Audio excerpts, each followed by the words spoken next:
think there's also a fine line, and I think this was really more my point of the album is children. I think they're, children now. I see these kids at restaurants. They're it's taken the place of a pacifier, really. Put the screen in front of the kid, and that's how I'll keep them quiet at this restaurant. And it's just, I think that's where I'm seeing the more of the issue than, the adult that has to promote their business and get on social media. I get that. That's a part of, running a business for that matter. But some of these young kids that are started so early, and then I see these high schoolers that, don't even look up. I walked down the street of Chicago once and counted how many people were actually looking where they were walking versus had their heads down at the phone. And I stopped at 50 and only found 4 people that were looking at where they were walking. Everybody just walks with their phone in their hand, looking down at their phone. It's amazing how connected we've become to these things, where we now don't even look around to see where you're walking. It's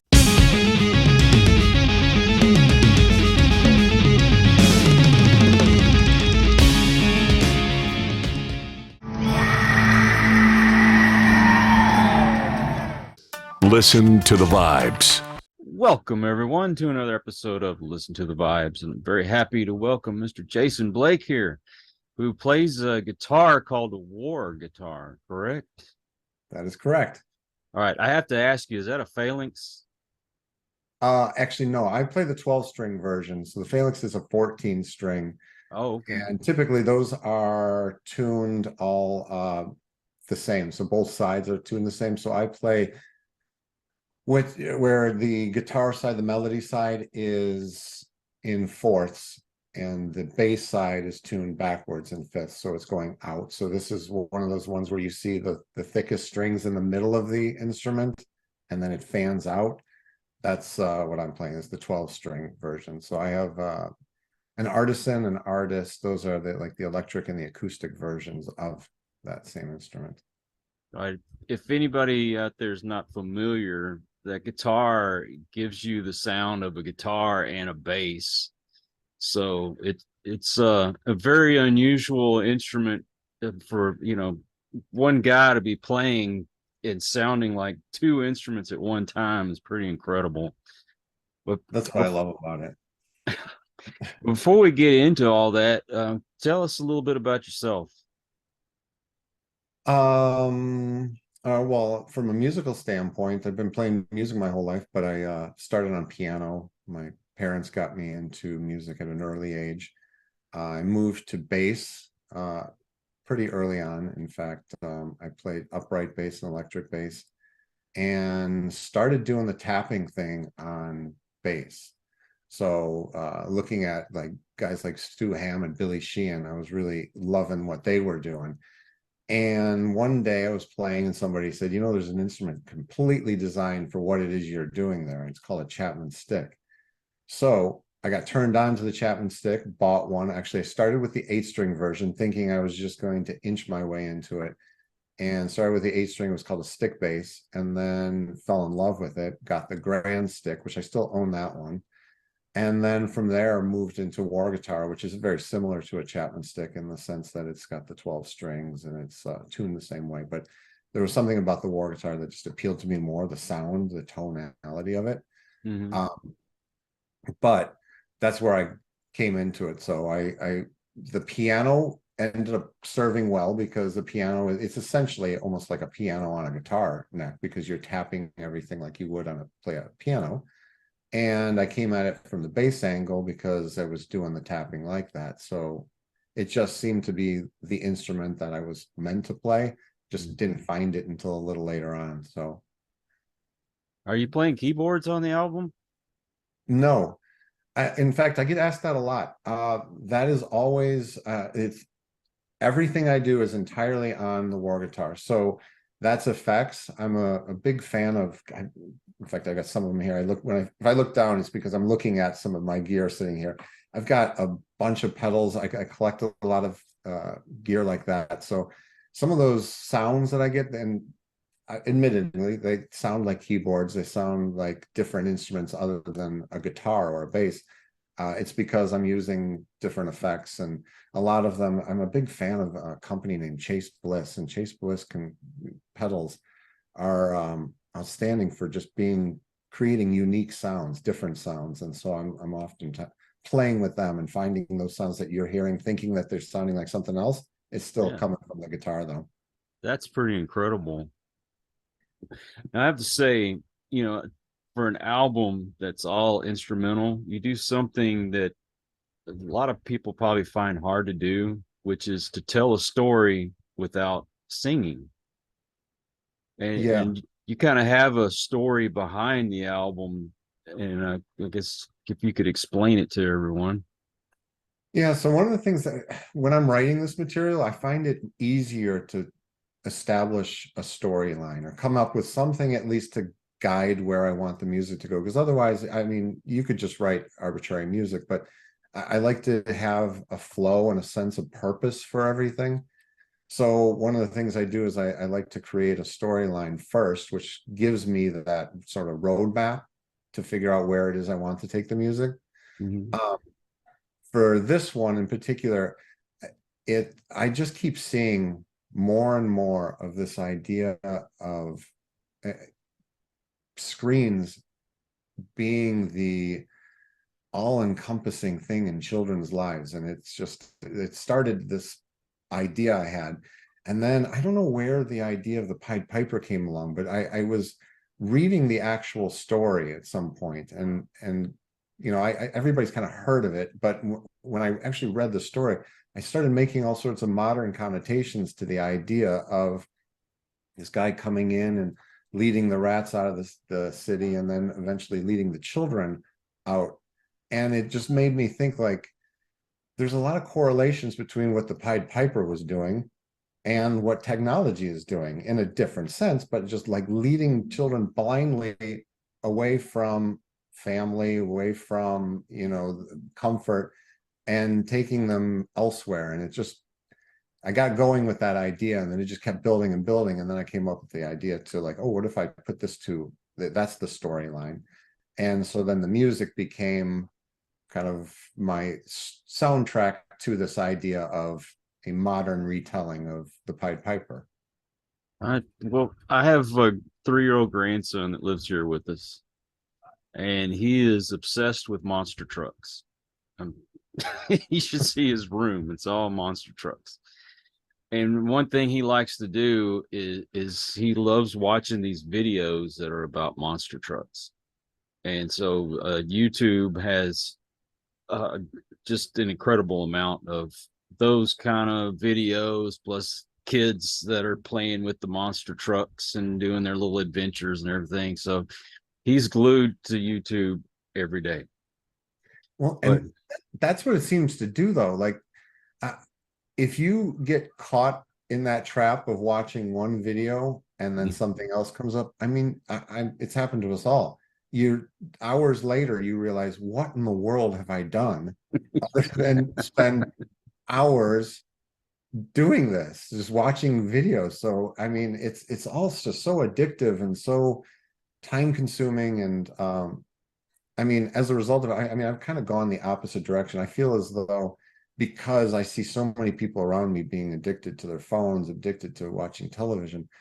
I have a television. I'm not suggesting that I'm living in archaic times, but I actually don't ever turn it on. I feel like I have something more important to do and mainly it's playing my instrument and trying to improve on it, that I just don't ever turn it on. So when I go onto my phone, it might be for social media, for music purposes, but again, I don't even really use a social media account for personal reasons. Um, I just tried to do the opposite of it, because I see so many people around where they spend 15 hours a day on their phones, and it's like, there's got to mm-hmm. be more to life than that. Yeah, well, I mean, I'll tell you, I have an iPad that sits right here, right by work, and I have videos on YouTube playing all day. Now, about 80-90% of the time, I'm not really paying attention. It's just noise background, but I have it on all the time. But I'm also always doing editing or trying to get people to come on the show. I mean, there's always something for me to do. I was telling you about my grandson. I will say one thing. My daughter, she has some kind of a parental control thing on there where he's only allowed to watch so much and then it shuts off for the day and he can't get back on it. He gets pretty upset when that happens, but I like that fact because it's like, okay, now you have to go do something else.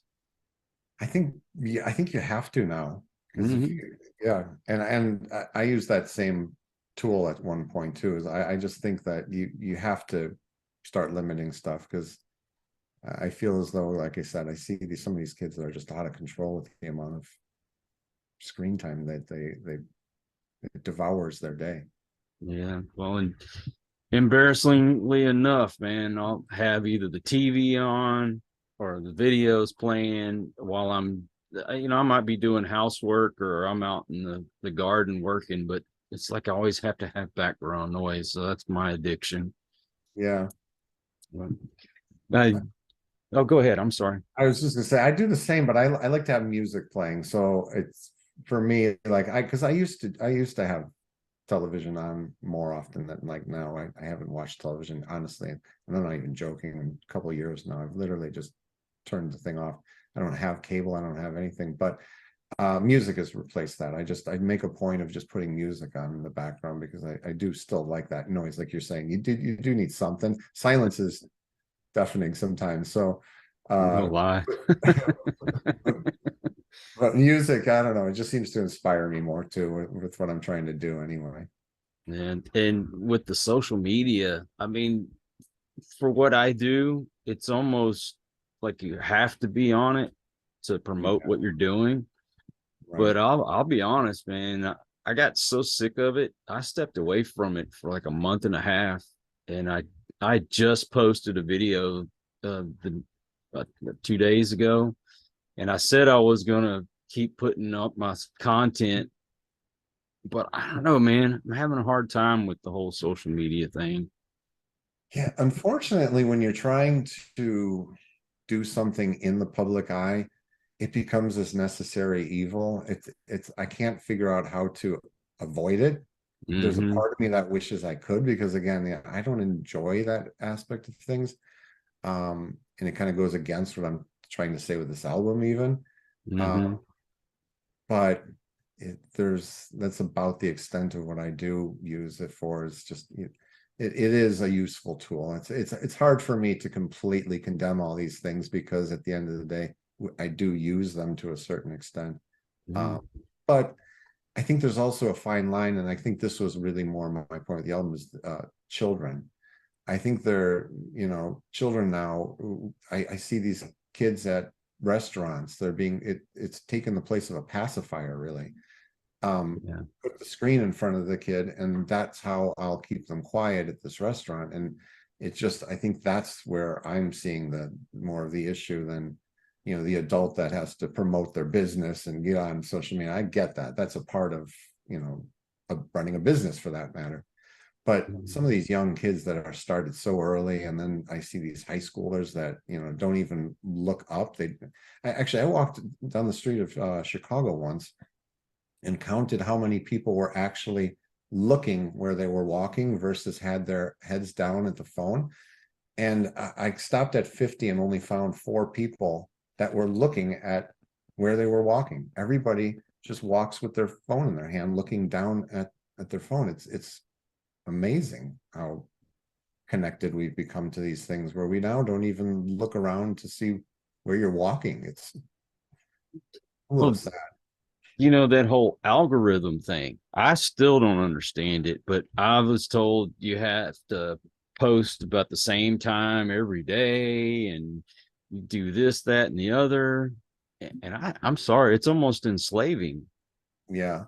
And I don't want to do that.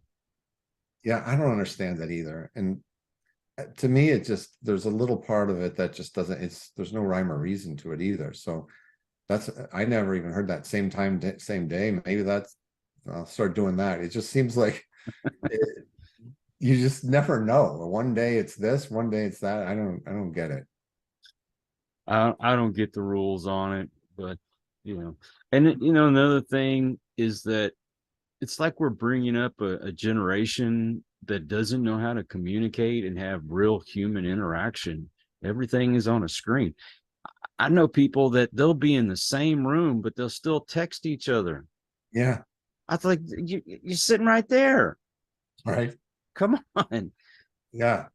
Go to a restaurant sometimes and watch couples sit there or watch families sit there and eat. And it, it's it's embarrassing really that a couple will be sitting there and they're both on their phone, not paying attention to each other, or a family will all be on their phone. And it's like that whole concept of just communication, time spent with each other, the Mm-hmm. socialization. I do fear for what happens when an entire generation has not had the same socialization as we would have had as kids. Now, what happens in the future?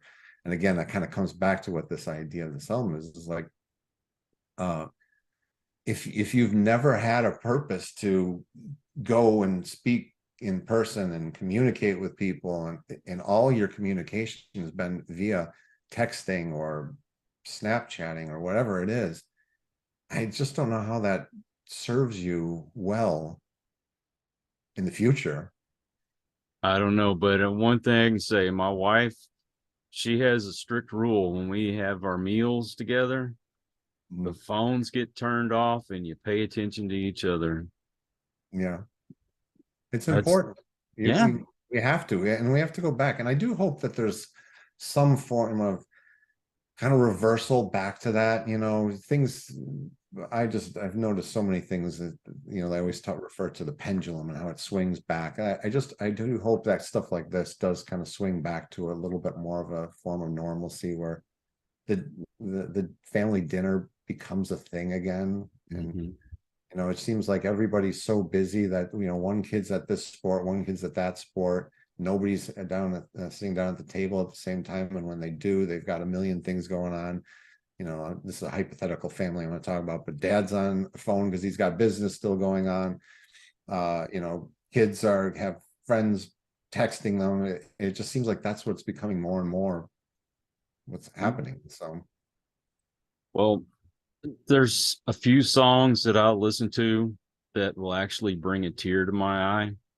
And because I'm a very sentimental person, and I mm, think, my kids are all older. I mean, my youngest is 25, the oldest one's 30. They all, I mean, my daughters have their own children now, and that you'll never get that time back.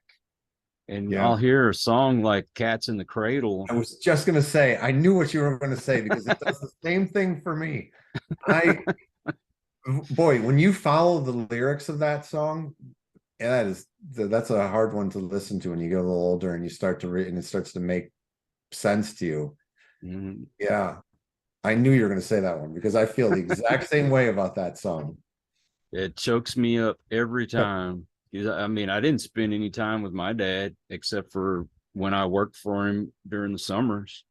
And even then, I was working and he was off somewhere else doing his job. So you never get that time back. And I'm not going to make that same mistake with my grandkids. Mhm.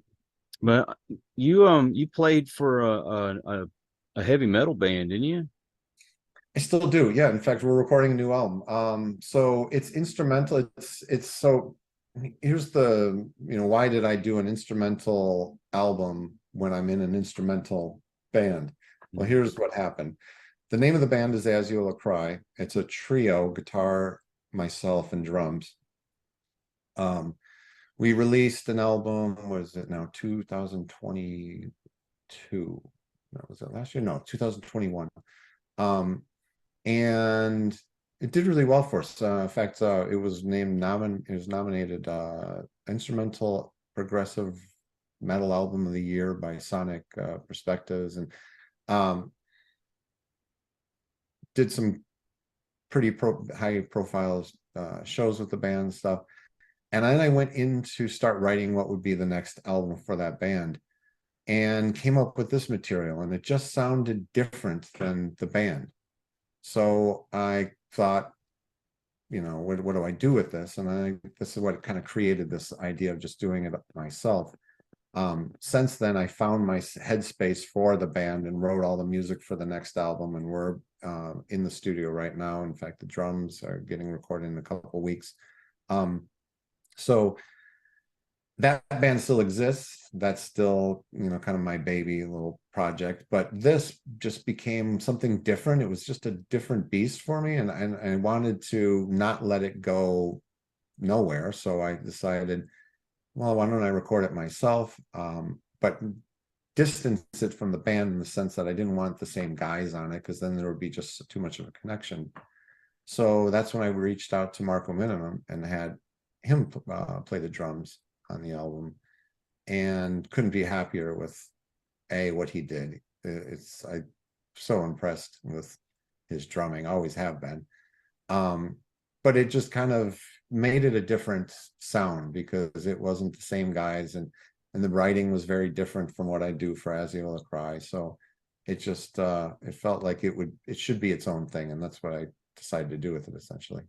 And this is more prog rock metal than just metal, right? Yeah, Aziola Cry is progressive metal, I would Oh, say. is it? Okay. Yeah, yeah.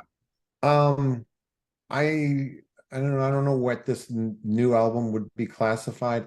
I don't feel it's as heavy as Aziola Cry gets. I feel like it's a little bit more maybe notier. I mean, I've Yeah. definitely uh found every note on the neck on this in this album. There's just a ton of notes. But it was really too about more showcasing my instrument and my playing on it a little bit more. Like in Aziola Cry, while I write the music, I do play somewhat the role of the traditional bass player because I have a guitarist in it as well. Hmm. So while I might take guitar solos in that band and I might take more of a rhythm approach at times and stuff, I do have to hold down the low end of that band. With this, I just was completely free to do whatever it is that I wanted. So all of the more guitar sounding stuff is still me versus having, pounding it off on a guitarist. So um I found that to be a fun challenge, but also uh it distanced itself from what I do in the band as a result of that.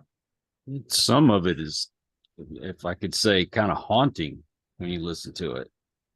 Yeah, so I've always had this fascination with more darker music. In fact, that's what the band is, Aziola Cry, and that's what I knew. Some of this didn't belong with Aziola Cry is because Aziola Cry has a darker sound to it. What I mean by darker is just I like to take like a major scale would never show up in an Aziola Cry song. So with this though, I felt because I had a little bit more freedom, there's elements of that haunting in there, and that was more intentional based on the storyline. So okay, I need something to be a little bit more haunting, but I also wanted it to have a little bit of playfulness too, because the story isn't entirely uh Yeah. dark, and it is about the idea of the technology is in children's lives, but it doesn't start out like a terrifying thing just because technology is in children's lives. So I wanted there to be a little bit of playfulness too. So that's where I feel like there's a big difference, but there are haunting parts meant to kind of show that part, like, okay, this is where now is happening. This is where the kids are hypothetically being let off that cliff, so to speak. But it's not entirely that either. So somewhat Does of a potential. Are the guys in your band, are they like 100% behind you with this? Yeah, because I think they too realize, for one, it just didn't sound like what we do in the band. And Mhm. I wrote what I believe it's a killer album. Our next album is going to be so good. So you really can't complain when the stuff they're working on right now is so good. So they're all pumped about that. And like I said, we're in fact just yesterday we were trading back and forth some demos of what they're planning on putting on over the stuff. And it sounds so good that like I think they're very easily we're just like, okay, that's cute what you're doing, but they're excited about what we've got going on as well. So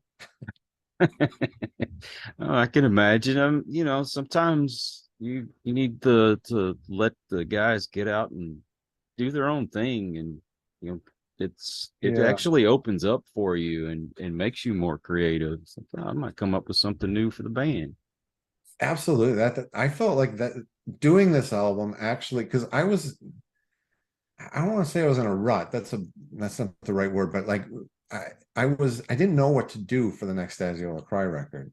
And by making this one, it opened that door. So it really helped indirectly. It may have at the time felt like one step farther removed from getting there, but Mhm. it really didn't. I needed to do this because this is what opened up the next door for that one to open up. So and in the end, it just I think it all worked. So Yeah, you don't want every album to sound the same because then your audience is going to grow bored. You want some right. kind of change to it. I mean, look at the prog bands from Canada. I mean, Rush, their sound changed, but there you could tell it was still Rush. Triumph, it's another band. Their sound changed from album to album, but you knew it was Triumph. Right. And Yeah, and that's I mean a good example. I remember once reading about Opeth was going to do the album after Watershed, and he basically scrapped it all because he thought it sounded, this is Michael Ackerfeld, felt like it sounded like the same album he was doing again. And that's what basically created the what was that, the Heritage album, which was like a major turn for them sonically. But I get that because I felt like that's what I was starting to do, is what I was writing for what would have been that next album was um it just wasn't doing it for me. I just didn't feel like this was going to top what we had done. I needed to do something different, and that's what this album was, to kind of get me out of that headspace so that when I came back, it felt better to approach it in a different way. what do you usually do to kind of unwind, to get away from it? Um, the music or Yeah, just just sometimes life in general. um well, a couple things. This is the first part I'm going to say makes no sense, but like I still play music, but I like to just play entirely different music. Sometimes, so I release a lot of albums that are more considered ambient albums, and I find that to be very relaxing. I can sit here and create, and again, you think it sounds like keyboards on this album. I can create sounds that just don't even sound anything like what the instrument is designed to be sounding like. And I find it very relaxing creating these soundscapes and doing all this kind of stuff. And so I'll just sit here at my own home studio creating some of this stuff, and I do that quite often. So that's kind of the music thing I do to relax sometimes. Um, but I would say the big thing I do just in life to kind of get away is my wife is from Spain, and so we have a home in Spain, and so we go there, and I find that to be the my relaxing place, my my home away from home, but just going there and living in sun and having tapas and drinking cerveza every day. That's kind of my my escape from everything. Now, I'm a guy who likes all kinds of different types of music. I'm I like jazz, I like blues, but most of all, my favorite genre is like classic rock, you know. Mm. But I love metal, just about any kind of prog rock you can throw in front of me. But I do have some, I guess you'd say, unusual tastes. I'm a big fan of Tom Jones. Mm. Do you have anything like that in your collection? Well, I worked at a record store for my whole college life. So Mm. one of the things that happens when you work at a record store is you do become a little snobby with your music, but you also your palette grows huge.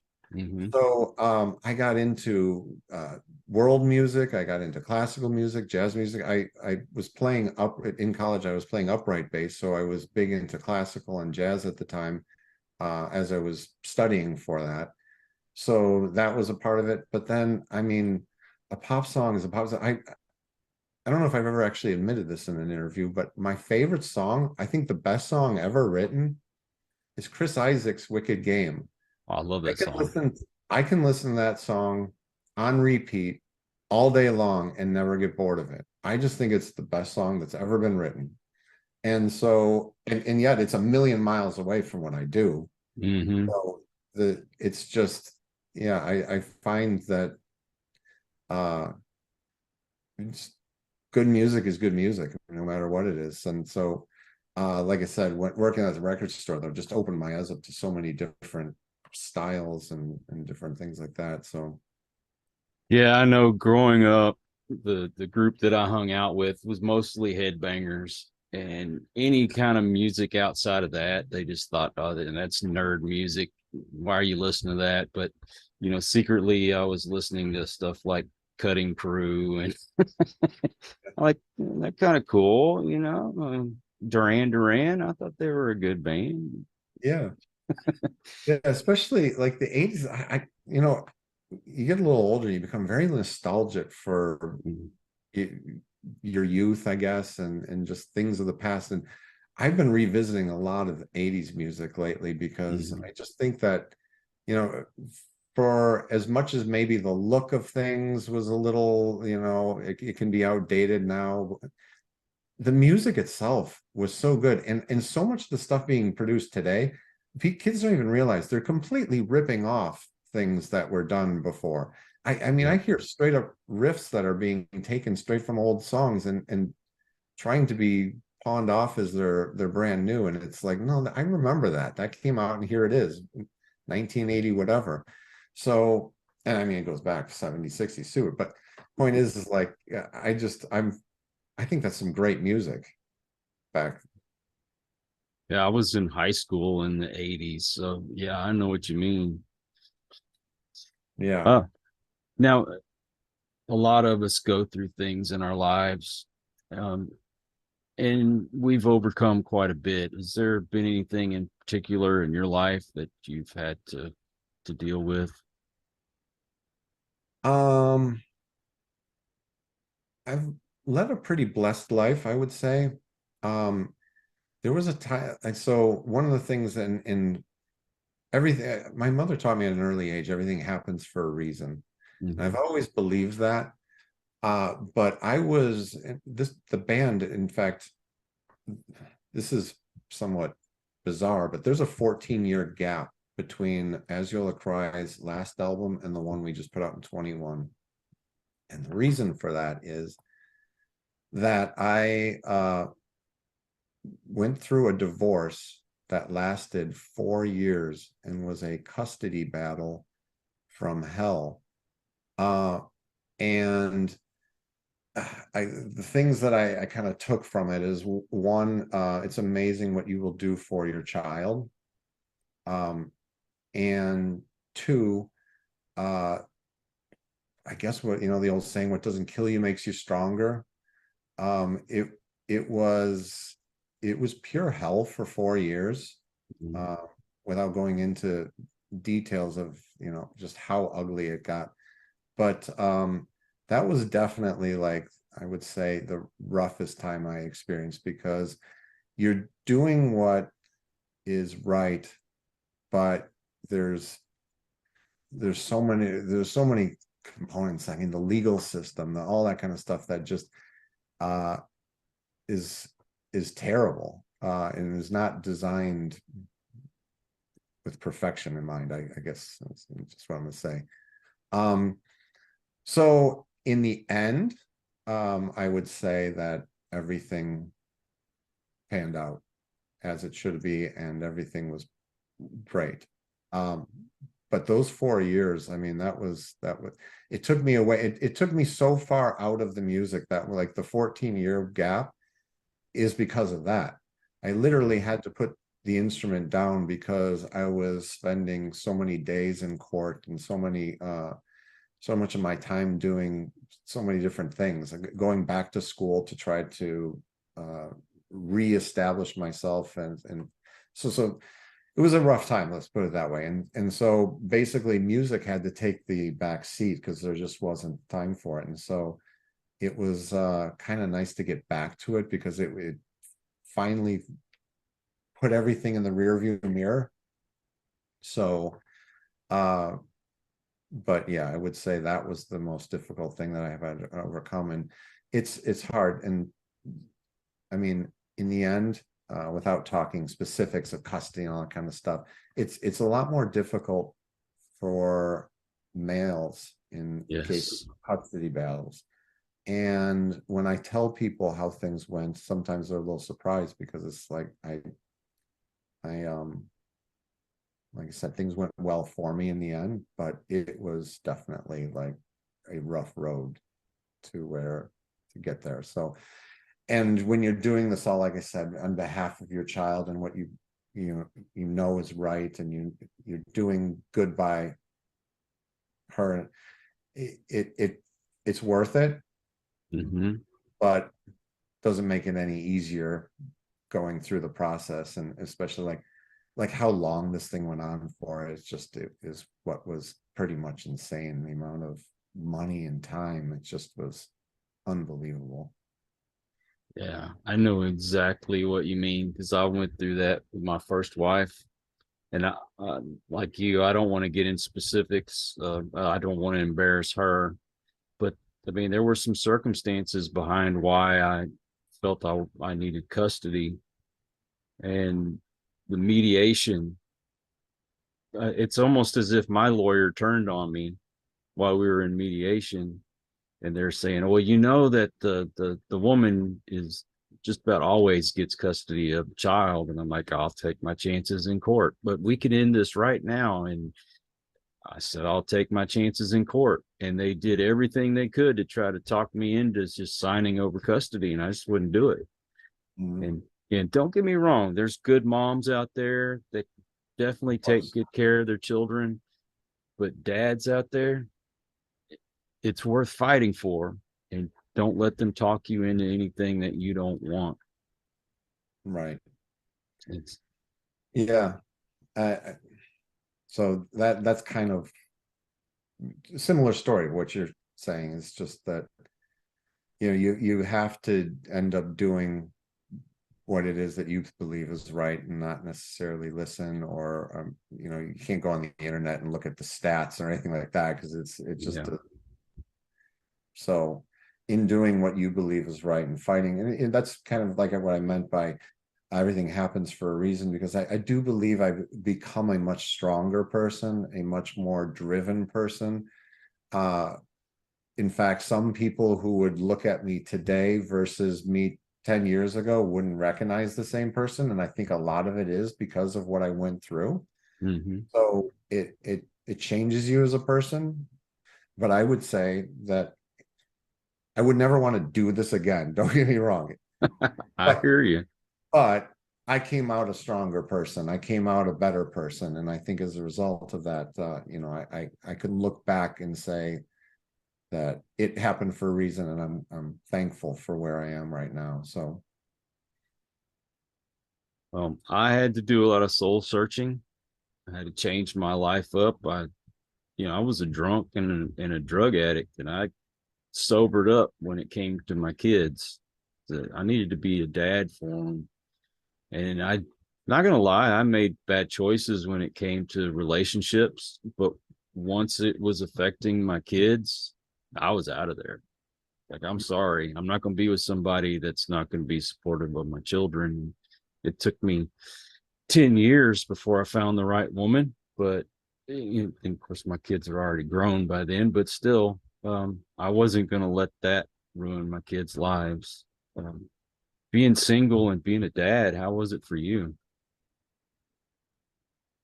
again, it's after that, uh, but I I wouldn't have changed anything for the world. In fact, my daughter always says, like, she thinks the same way. Things happen for a reason, and what that did was make us so incredibly close that it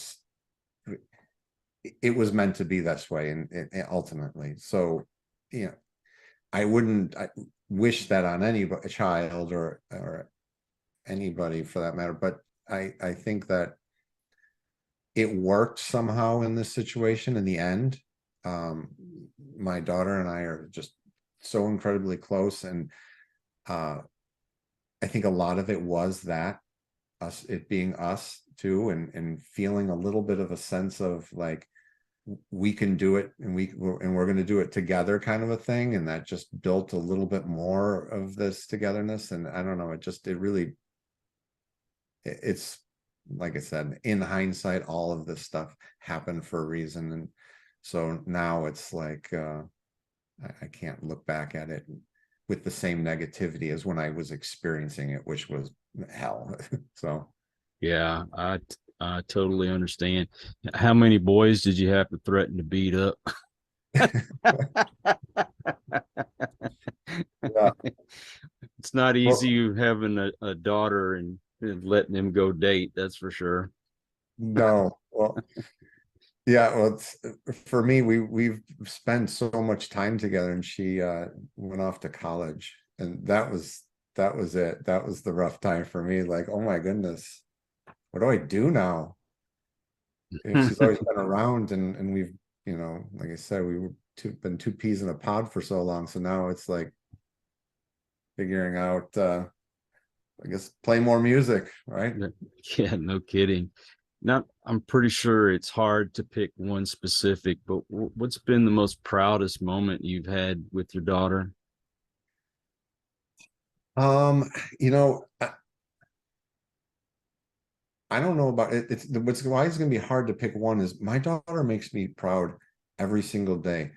My, I know everybody probably says this, and so Mhm. this is going to sound so cliche, but my kid is the best kid ever. I'm going to give a little bit of a pat on the back to myself because I feel like, I did play a large role in this, but she amazes me every day with just like she's like all the things that you think you're teaching your kid, but you're not sure they're actually absorbing it. She really has run with it. And so I'm just going to give you an example of one of these things, but like I always taught her that my whole purpose as your father is to prepare you for the time that I'm not there. And I don't mean the time like I'm passed away, but like, I can't be there like when you're a young kid. Obviously, I'm taking care of your day to day and all that kind of stuff. So the day I drove her to college, she we said our goodbyes, and she said, "Look in your email when you get home." And so when I got home, she had this 5-page letter waiting for me. And it started with, "You always said that your job in life was to prepare me for the day that you would no longer be there. And that day has come. And so I just want to thank you for the things that you've done." And she went through 5 pages. I got to tell you, by half a page, I was weeping like a baby. It was just so well written, and so like it made me so proud that like all the things that I had done, all that I it was I don't know. I can't even describe it. It's just like I knew that she's going to be all right. This I did my job, and this kid is more than prepared, and she knows exactly what she's got to do in life, and it's still, so now she's there, and she's like, it still amazes me what she's accomplishing right now. So I think it's if kids are amazing. I just think that, they they'll always surprise you, I guess, in the end, and to do things that are just like she makes me proud every day. That's awesome. Well, I'd say I feel the same way, but I have to say my daughter, finishing high school and going on to have a family, but to work her way up and become a manager at a bank. I mean, she's got two great kids. She's got one who's autistic, but she I have to give it to her. She doesn't treat him any different. She Mm. makes sure that she treats him just like she does the oldest. And she's a great mom. and I'm so proud of her. And I say she succeeded in spite of her father. It's great. It is great being a dad, Yeah. and plus all the great dad jokes. Yeah. Those are becoming popular right now, or not just now. I've noticed there's a resurgence of that kind of stuff. That seems to be very popular right now. So I might be popular again. Sweet. Yeah, Now the name of the album is Subsequent Ruins, correct. and it's coming out on St. Patrick's Day, huh? Yeah, I don't think that was planned, but kind of funny that it is. Ah, so I thought So maybe there was some Irish roots there or something. no, and it's got like there's some green on the cover too, which makes it even look more like it was planned, but it's not. We don't have to pinch you that day then. And that's Yeah, awesome. Now, do you have a website? I do. JasonBlakeMusic.com. Um, the band is at AziolaCry.com. Nobody knows how to spell Aziola. It's AZIOLACRY.com. But my site is a good place to go to send you off in the right direction of whether it be the record label, which is 7D, that's Trey Gunn from King Crimson's record label. That's who put out this album. Or my social media stuff is all kind of connected to that as well. So where to buy the album, all that kind of stuff is there. So it's a good hub to go, and Jason Blake Music. Well, I'm going to put those links in the description to make it easy for folks to find it, and say the album be coming out on the 17th of March. And Yeah, week and a half now.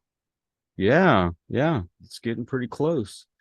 And before we end, do you have any words of wisdom you'd like to pass on to the audience In general or music related? in general? Well, actually, I'm going to say something that relates to both of them.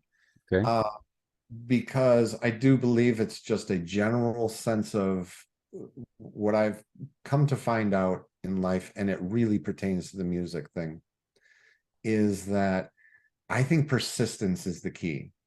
I think that especially now, I see a lot of kids being lazy in the sense of if they don't do something very well, they quit. And to a certain degree, I was somewhat that. I was a kid. If I was good at it, I liked it, and I might pursue it. If I wasn't, I didn't pursue it very heavily, or I had no interest in it. And I found through the music, and I found through just things in general life as well, the more you stick with something, the better off you are, and the more return you get ultimately.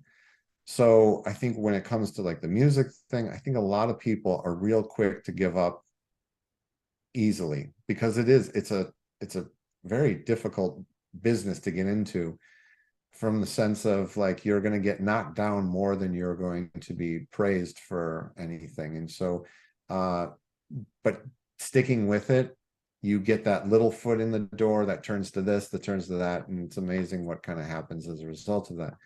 And I think that applies to life in general, just, whether it be your job or anything, that the more you stick with things and the more you keep at it, I think it does. Reward is there for those that work hard and try to achieve something through that persistence. So I've learned that. I hope that more people kind of pick up on that. I think we just, as in general, especially with the short attention spans we now have and things like that, I think we don't have that see-through that we should. Yeah, you're not lying. Well, man, I can't thank you enough for spending your time with me today and with the audience. I've really enjoyed talking to you, and I highly recommend this album.